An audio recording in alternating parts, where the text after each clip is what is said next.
এরপরে মুনিয়া মাহি আপনি লিখেছেন, আমার সন্তান হয় না, নেক সন্তানের জন্য কি আমল করতে পারি? আল্লাহ নবী ইব্রাহিম আলাইহিসসালাম এবং জাকারিয়া আলাইহিসসালাম দুজন নবী, তারা সন্তান হওয়ার আশা ছেড়ে দেওয়ার পর আল্লাহ তাআলার কাছে দোয়া করার পর আল্লাহ তাআলা তাদেরকে অলৌকিকভাবে সন্তান দিয়েছেন। এই জন্য ইব্রাহিম আলাইহিস সালাম এবং জাকারিয়া আলাইহিস সালাম দোয়া করতে পারেন। সেই দুই নবীর দোয়াগুলোর মধ্যে থেকে একটা হলো রব্বি হাবলি মিনাস সলিহিন, যেটা ইব্রাহিম আলাইহিস সালাম করেছেন, যার অর্থ হলো আল্লাহ আমাকে নেক সন্তান দান করুন। রব্বি হাবলি মিনাস সলিহিন বেশি পাঠ করবেন। আরেকটা হলো যে রব্বি লা তাদারনি ফারদা ওয়া আনতা খায়রুল ওয়ারিসিন, আল্লাহ আমাকে একা ছেড়ে দিবেন না, আপনি সর্বোচ্চ ওয়ারিস, আপনি সর্বোচ্চ উত্তরাধিকারী।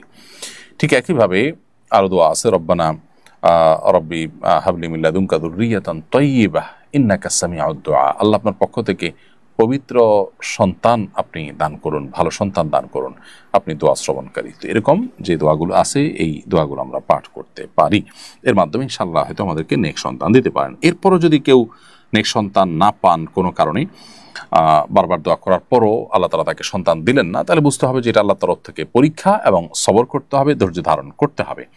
আল্লাহ তাআলা কোরআনে কারিমে বলেছেন যে ইয়াজআলু মান ইয়াশাউ আকিমা, যাকে ইচ্ছা তাকে আল্লাহ বন্ধা করেন, সন্তান দেন না, এটা আল্লাহর ফয়সালা। এর মধ্যে কোনো কল্যাণ আছে।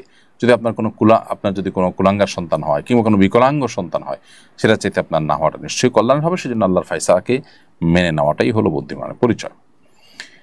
এরপরে প্রশ্ন করেছেন ওয়াজিহা ইসলাম, আপনি লিখেছেন, আমার মেয়ে বাচ্চার নাম সূরা রাখতে পারবো? যেহেতু কোরআনে আছে, তাই সন্তান যদি ভালো না হয় তাহলে কোনো বেয়াদবি হবে কিনা? সূরা রাখতে পারেন, সূরা রাখাতে কোনো অসুবিধা নেই। আপনার আড়াল, আবডাল, প্রাচীর বা সীমানা এই জাতীয় অর্থ আসে, তো এটা মানুষের নাম রাখতে পারেন, কোনো অসুবিধা নেই। আর সন্তান ভালো না হলে, খারাপ হলে, আপনি কোরআনের সূরার নামে সূরার শব্দের নামকরণ করেছেন, এর জন্য আপনার কোনো দায় আসবে না। মুশফিকুর রহমান রিজভী লিখেছেন, মনে খারাপ চিন্তা ভাবনা আসে, এর থেকে বাঁচার উপায় কি?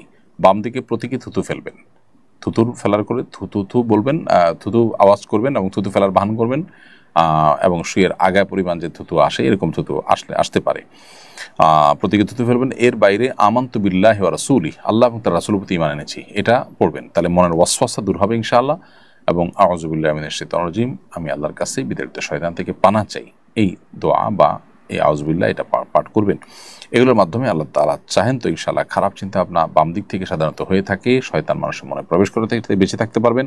এর বাইরে উযু অবস্থায় থাকা, শয়তানের থেকে আত্মরক্ষার জন্য আরও যে সমস্ত উপায় এবং পদ্ধতি কোরআন সুন্নাহয় বলা আছে, বাতানো আছে, সেগুলো আপনি অনুসরণ করবেন ইনশাআল্লাহ। আশা করা যায় আল্লাহ তাআলা আপনার মনকে হেফাজত করবেন। এছাড়া আমরা দোয়া করবো সবসময়, আল্লাহুম্মা ইজআল ওয়াসাওয়িসা কলবি খাশিয়াতাক, আল্লাহ আমার অন্তরের সমস্ত কুমন্ত্রণাকে আপনার ভয় দিয়ে আপনি পরিপূর্ণ করে দিন, রূপান্তর করে দিন।